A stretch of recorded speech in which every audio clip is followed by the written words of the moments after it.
Interviews, file number 13. Artist here on Saturday, July 7th, 2012 is Warren Armstrong. Warren, great to have you on the purple velour seat.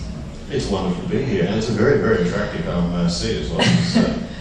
Just mirroring the furniture, it is birthday day for you. Happy birthday, Warren. Yay, happy birthday, Warren. Hey. We'll be celebrating that after the poem is read, but tell us about what it is that you are doing as artists at the moment. Unseen sculptures are seen here now, but things aren't always seen in your world. Tell us about that. Indeed. I work in a field called augmented reality art.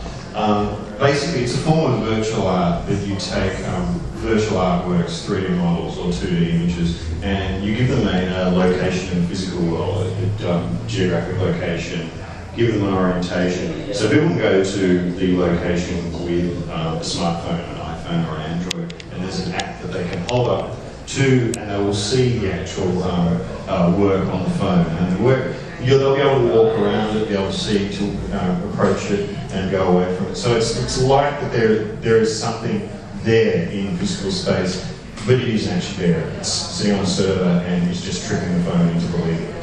So it's a lot of trickery involving photos. Illusions, but real illusions that you can see. It's almost like a kind of culture jamming. Do you feel that way as creator, that you have the sort of power that goes beyond the naked eye? Well, there is a strong stream of culture jamming that goes through the admittedly quite short history of augmented reality art. The first big exhibition happened at the Museum of Modern Art in New York, and it was unofficial exhibition. They got no permission from anyone. They just got a group of artists together to create works, and they just placed them in the gallery and they said, right, turn up on your phone and you can see them. And there's quite a bit of that.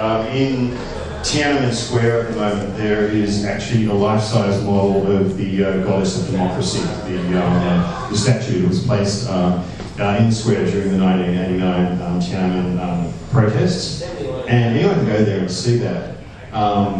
But it's completely legal. If the Chinese government found out about it, they would be held to pay. But you can do stuff like that. There's a guy who has a sculpture that's a giant floating arrangement of container vessels, which is in the middle of Chernobyl, where no people can go, but the art can go. And there's also a lot of people who do stuff based on image recognition. So you can hold up the phone at a billboard, you recognise the billboard and replace it with a piece of art. So like the sort of thing that ad busters do, only no one gets arrested. It's incredible to consider that there are exhibitions within exhibitions within exhibitions. I mean, where does it really end? However, this technology it's quite innovative. It's still being explored. Where do you see it taking into the future? Well, it's really quite interesting. I'm part of an international collective called Manifest.ir, and there are a couple of people from Manifest.ir over in the States who've just gone off to London to look at creating augmented reality works that are hooked up to biosensors. So one of the artists is doing is kind of a recreation of the experience of being in a slave market. And so you'll go to various locations, you'll hear and see things, but he will actually be tracking like what your heart rate is like and what your skin responses are. So if you're relaxed, things will happen to make you more tense. If you're tense, things can happen to make you relaxed.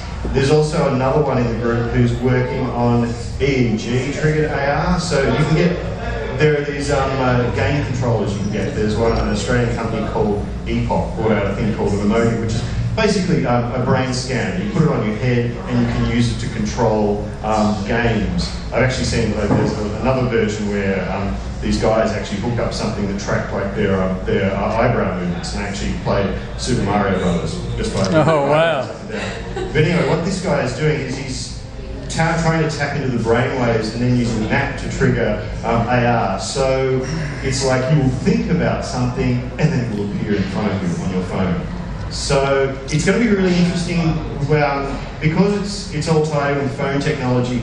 and phone technology is starting to get tied in with all this other sensor technology, then God knows where it will go, to be honest with you, but there's a couple of possible directions. It's really hard to kind of fathom. Oh, I have difficulty fathoming at my work in the area. Wow. I mean, when we sort of talk about science fiction, you know, and some of the great authors of all time, like George Orwell, have this incredible vision, almost sort of prophet-like in a way. And scientifically, things are kind of met to meet this vision. Do you see this artists actually forging away as pushing this innovation and technology? Do you see it more from sort of like a top-down, or a kind of scientific technology up, or artist's vision to make this and push this along, this incredible innovative technology? Well, I think what's happened so far in this field is it's been made possible because there are a couple of companies who've brought out like apps on phones that will basically allow you to view these 3D models in the physical world, in the physical world.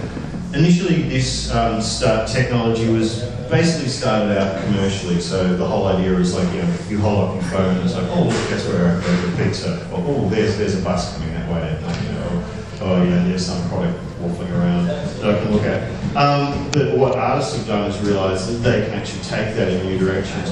So I do see that a lot of the technology will come from the top down. Like, for instance, they've got the Google Glass project at the moment, where Google and a couple other manufacturers as well are working on augmented reality glasses. So you basically, you walk down the street and you actually see augmented reality. There's actually quite a hilarious video of a demo of this online, and you see this guy who's wandering around. It's like, you know, oh look, you know, my email appears before my eyes. Oh, wow. Look, I can go down there and get that book. But everyone who interacts with him looks scared. He thinks he's a weirdo, and it ends with like he basically gets in contact with this woman he's obviously interested in, and he's sitting there showing her like, yeah, this is what I can see, and I'm playing a ukulele, and it's like, even she looks scared of this guy. It's like, I don't think he really can master human contact. But anyway, I'm getting off the track.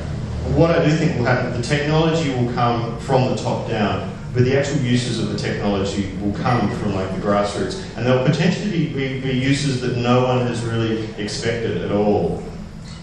So that's where I see it going. It's going to be there's going to be kind of like an interesting dialogue happening between top and bottom, between corporate and grassroots. It's absolutely mind-boggling. It really is.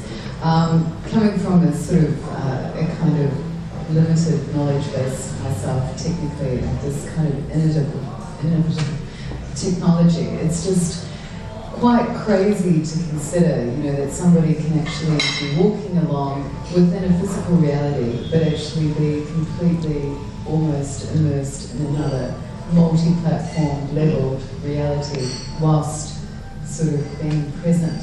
I think it probably, what do you think in terms of legalities and how that kind of might affect both health and kind of like a well-being in the future? The legalities one's really interesting. I'm not really sure about the health and well-being issues. I mean, one thing I will say for augmented reality as opposed to virtual reality is it gets people out of the house and off their fat asses. So, you know, it's in a sense slightly healthier than other options that basically involve screen content on your face. Around art, the legalities are going to be interesting. For instance, notions of obscene publications and stuff like this. Because in a sense, although you're placing it in the physical world, you're not really broadcasting it. You'd only be able to get to it if you knew where it was and you sort of consensually went into it. So would sort of traditional laws around you know, obscenity apply to stuff like that? So that's one area that I think will be interesting. And also the other area, of course, is the political dimension. And you know, the way of, you know, creating sort of like, you know, protests. If we wanted to put something up somewhere, like, you know, recently some guys from Manifest AR, they placed some 3D models of factory workers from Foxconn, and also an image of one of the suicides that happened in Foxconn. Foxconn is the company that where all of the Apple products, actually most of our products are built in China, and recently they actually had terrible work practices, and recently when the iPads, the latest version of the iPads were coming out, they were basically droning people to death, and people started just jumping off the building and actually placing nets there to stop people from falling down and killing themselves. So yeah, this guy has basically gone in and he has set up these images of basically the ghastlies of the products of the actual process of building iPads in the Apple Store, non-consulting.